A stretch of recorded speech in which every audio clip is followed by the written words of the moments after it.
ఒకటే ఉంది అని అన్నారు. దేవుళ్ళ విషయానికి వచ్చినా మనుషుల విషయానికి వచ్చినా చాలా రకాలుగా అంటే దేవుళ్ళని పూజిస్తూ ఉంటారు. మరి ఇంతమంది దేవుళ్ళు ఉన్నప్పుడు అసలు ఏ దేవుడు గొప్పవాడు? వాస్తవమే, ఇది బలమైన ప్రశ్న అనే చెప్పవచ్చు. హిందూ అంటారు, బ్రాహ్మణులు అంటారు, ఇక్కడ కుమ్మరి వాళ్ళు అంటారు, లేకపోతే ఇంకేదో అంటారు, ఆర్యులు వైర్యులు ఇలా అంటూ ఉంటారు.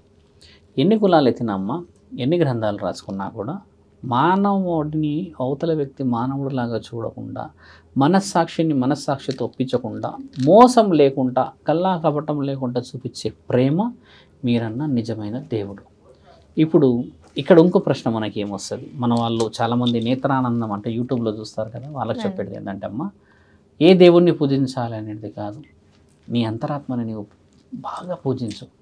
నీకు తప్పు చేసినప్పుడు నీ ఫస్ట్ మైండ్ వచ్చేస్తుంది ఇది తప్పు అని. నువ్వు గొప్ప చేసినప్పుడు ఇది గొప్పగా వచ్చింది కానీ ఇది నాది కాదు, సమ్వన్ ఎవరో వచ్చింది అని వస్తుంది కదా, దాన్ని రియలిస్టిక్గా ఒప్పుకోవడమే నిజమైన భక్తి.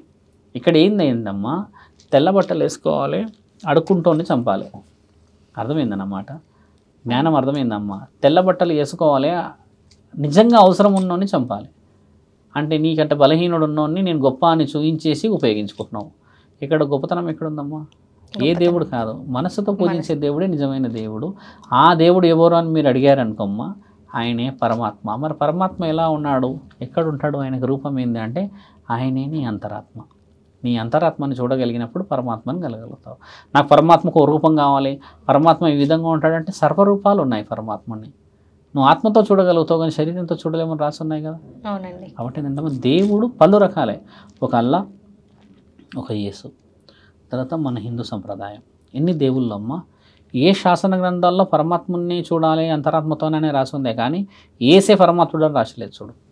కాబట్టి చెప్పేటోళ్ళు చెప్పారేమో 100 విధాలు, కానీ పరమాత్మ అనేది అంతరాత్మతో లింక్ అయి ఉంటుంది తల్లి, అది విషయం. కాబట్టి ఎవరిని పూజించాలమ్మా మీరే చెప్పండి. ఇప్పుడు మనల్ని మనం పూజించి మన అంతరాత్మని, మనల్ని నమ్మిన వాళ్ళని, నమ్ముకొని వచ్చిన వాళ్ళని పూజించడమే ముఖ్యమైన పూజ. మనం నమ్మిన వాళ్ళు ఎవరమ్మా? భార్య, అమ్మ, నాన్నలు. వాళ్ళకి గౌరవం ఏంది? నువ్వు శివుడికి అభిషేకాలు చేస్తే స్వీకరించేస్తాడా?